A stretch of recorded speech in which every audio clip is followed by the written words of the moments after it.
पंचायत संगठन जिंदाबाद। हमारी मांगे पूरी करो। उत्तराखंड में एक राज्य एक पंचायत चुनाव लागू करो। उत्तराखंड में एक राज्य एक पंचायत चुनाव लागू करो। दोहरी चुनाव की प्रथा बंद करो। पंचायतों में दोहरे पंचायत चुनाव की प्रथा बंद करो। जिंदाबाद जिंदाबाद। उत्तराखंड में एक राज्य एक पंचायत चुनाव लागू करो। उत्तराखंड में एक राज्य एक पंचायत चुनाव लागू करो। हमारी मांगे पूरी करो। हमारी मांगे पूरी करो। मैं पुनः निवेदन करूंगा श्री मनोज जी से कि भाई साहब को स्मृति चिन्ह देकर मैं सम्मानित करेंगे। ये पल बारंबार उसका फायदा भी हम लोगों को मिलना संगत ही सबसे बड़ी चीज है। मैं आप सभी से निवेदन करूंगा कि बिरादर की बड़ी ईमानदारी है, उनको थोड़ा सा प्रयास करना पड़ेगा। जो लोग राजनीति में कभी नहीं रहे वो हमारे विधायक होंगे। आज समाज के लिए कार्य करते हैं, संगठन के लिए। नमस्कार, मैं चंद्रशेखर जोशी, देवभूमि टुडे में आपका स्वागत है। पिछले ही साल पूर्व राष्ट्रपति रामनाथ कोविंद के नेतृत्व में एक देश एक चुनाव को लेकर एक समिति बनी थी जो हाई लेवल कमेटी थी, और भारत सरकार नरेंद्र मोदी के नेतृत्व की केंद्रीय सरकार थी, प्रचंड बहुमत वाली सरकार। उसका इरादा था कि चुनाव सुधार को लेकर सबसे पहले जरूरत पूरे देश में लोकसभा और राज्यों की विधानसभाओं के चुनाव को एक साथ कराया जाए।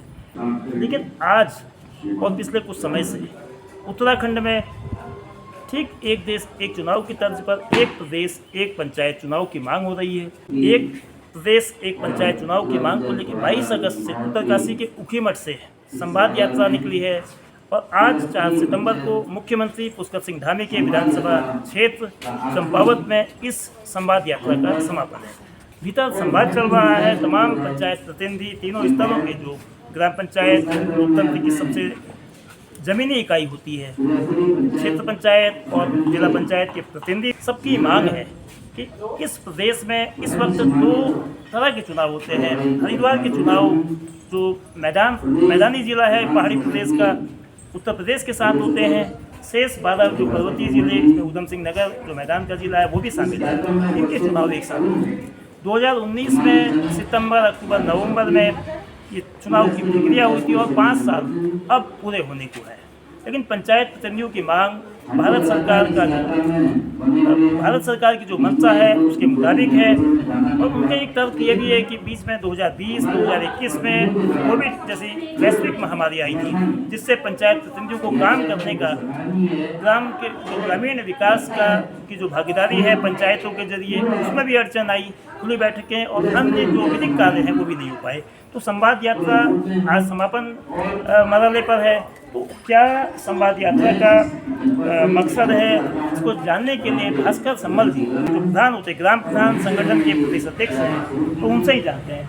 तो सम्मल साहब, आप लोग 22 अगस्त से यात्रा आप लोगों की संवाद यात्रा निकली, आज उसका समापन है 4 सितंबर को, तो कैसा यात्रा का रिस्पॉन्स कैसा रहा? सबसे उत्तराखंड त्रिस्तरीय पंचायत संगठन विगत जनवरी माह से अपनी एक राज्य एक पंचायत चुनाव हरिद्वार जनपद के साथ शेष 12 जनपदों का चुनाव कराए जाए की मांग को लेकर माननीय मुख्यमंत्री जी से मिला था, और माननीय मुख्यमंत्री जी को सारे जितने विधिक आधार कि किस तरीके से झारखंड सरकार ने कोरोना में जब वहाँ समय चल रहा था, कोरोना समय वहाँ पर पंचायत प्रतिनिधियों के कार्यकाल को 2 वर्ष बढ़ाया है। तो हमने उसी तरीके से उन्हीं आधारों को सरकार के समक्ष रखा हुआ है कि यहाँ पर भारत का संविधान, क्योंकि झारखंड में भी यदि कार्यकाल जब बढ़ाया गया है तो वहाँ पर आड़े नहीं आया है, और राज्य ने धारा अनुच्छेद 213 का प्रयोग करते हुए वहाँ पर पंचायतों का कार्यकाल बढ़ा है, जिसको लेकर माननीय मुख्यमंत्री जी ने उत्तराखंड त्रिस्तरीय पंचायत संगठन के प्रतिनिधियों को 1 माह का समय सतपाल महाराज जी की अध्यक्षता में दिया था कि सतपाल महाराज जी 1 माह में इसका परीक्षण, विधिक परीक्षण कराकर हमको रिपोर्ट सौंपेंगे, जिसके लिए 1 माह का समय दिया था। चूँकि हमारा 18 दिन का आंदोलन जो है निदेशालय पंचायती राज में चला था, और उसके बाद सरकार द्वारा एक सकारात्मक रूप अपनाते हुए हम लोगों को वहाँ वार्ता के लिए बुलाकर और माननीय मुख्यमंत्री जी द्वारा लिखित आश्वासन हम लोगों को दिया था, जिसको लेकर हमने पूरे प्रदेश में माननीय मुख्यमंत्री जी द्वारा पूरे आंदोलन को लेकर जो हमारे को समर्थन और अपनी सहमति दर्ज कराई थी, उसको लेकर हम पूरे प्रदेश में ये भ्रमण 22 तारीख से हमने ओमकेश्वर महादेव ऊखी मठ जो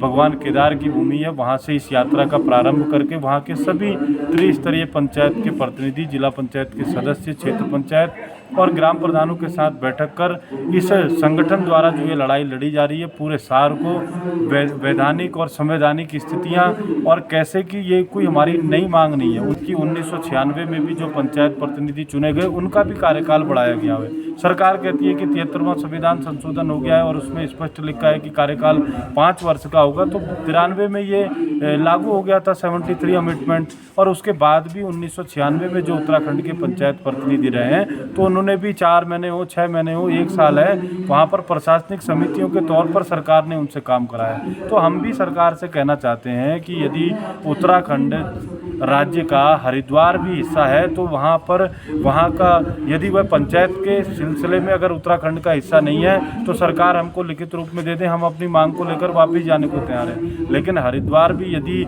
उत्तराखंड का हिस्सा है तो एक राज्य में 2 पंचायत चुनाव क्यों? क्योंकि माननीय मोदी जी का स्वप्न रहा है, उनके यहाँ 1 नेशन 1 आइडेंटिटी रहा हो, तो उन्होंने पूरे भारतवर्ष को आधार कार्ड देने का काम किया। 1 नेशन 1 राशन कार्ड की उन्होंने बात करी तो पूरे भारतवर्ष को उन्होंने राशन कार्ड देने का बात किया। तो मैंने कहा कि माननीय मोदी जी ने अपनी अभी जब उनकी नवनिर्वाचित सरकार बनी और उसके बाद उन्होंने अपनी मन की बात का जो उनका कार्यक्रम रहता है उसमें भी उन्होंने पहल करी कि मैं अभी भी एक राष्ट्र एक चुनाव का समर्थन करता हूं और सारे विपक्षी दल इस मांग को आने में सहयोग हमारे राजनीतिक दल करें। तो मैं माननीय मुख्यमंत्री जी से भी कहना चाहता हूं कि आपने नकल विरोधी कानून भारत उत्तराखंड में लेकर आए जिसकी प्रशंसा पूरे भारतवर्ष में हुई। आप समान नागरिक संहिता लेकर आ रहे हैं, उस पर भी जिस तरह के संवैधानिक अड़चनें थी उनका भी आपने रास्ता जिस तरीके से 254(2) अनुच्छेद का प्रयोग करते हुए आपने करा है, तो उसी तर्ज पर आप एक राज्य एक पंचायत चुनाव की अवधारणा को भी उत्तराखंड में साकार करेंगे, ऐसा हम आपसे निवेदन कर रहे हैं। और ये संवाद यात्रा के माध्यम से हम त्रिस्तरीय पंचायत के पूरे प्रदेश के 70,000 जनप्रतिनिधियों का जोड़ने का काम कर रहे हैं। आज गोलजू के महाराज की भूमि चंपावत में भी हमने इस यात्रा का समापन वहाँ गोलजू महाराज के मंदिर में अपनी अर्जी लगाकर कि पंचायतों का चुनाव हरिद्वार जनपद के साथ कराए जाएं की अर्जी हमने लगाई है। और हम नहीं चाहते कि मजबूरन उत्तराखंड की जो जड़ें जिसने पूरा वृक्ष उत्तराखंड सरकार के रूप में तैयार करा है, उत्तराखंड की जड़ों के रूप में हम त्रिस्तरीय पंचायत के प्रतिनिधि, ग्राम प्रधान और क्षेत्र पंचायत और जिला पंचायत पूरी जड़ों की तरह पूरे प्रदेश में फैले हुए हैं। सरकार उन जड़ों को सुखाने की बजाय उन जड़ों को जो है सिंचित करने का काम इस मांग को पूर्ण करके करेगी, वरना हमको मजबूरन आगे उग्र आंदोलन के लिए राजधानी देहरादून की तरफ कूच करना पड़ेगा।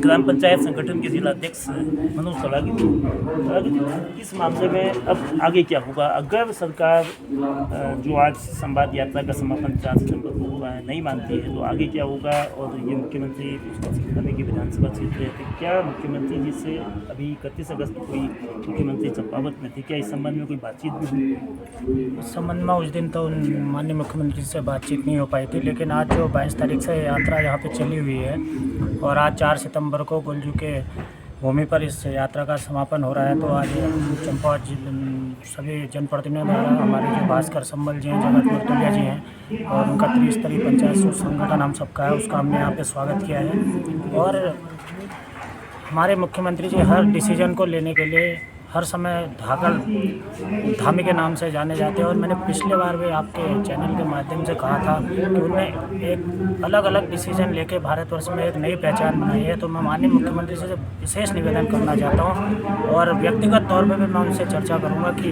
हमारे इस जो मांगे हैं हमारी इनको पूरी की जाए और हम जितने भी हमारे पंचायत के प्रतिनिधि हैं जो भी हमारी मांगे हैं उस चीज़ को ये पूरी करेंगे, इतना मेरा माननीय मुख्यमंत्री से विशेष निवेदन रहेगा।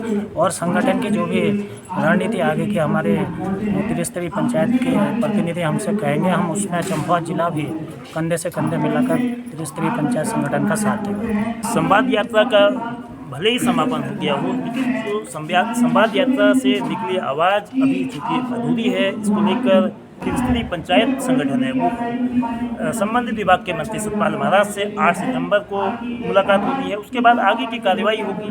संवाद यात्रा का इंसाफ के दरबार में जो गोलजू की धरती है समापन करके इसको न्याय यात्रा में कन्वर्ट करने की कोशिश पंचायत प्रतिनिधियों की ओर से हुई है।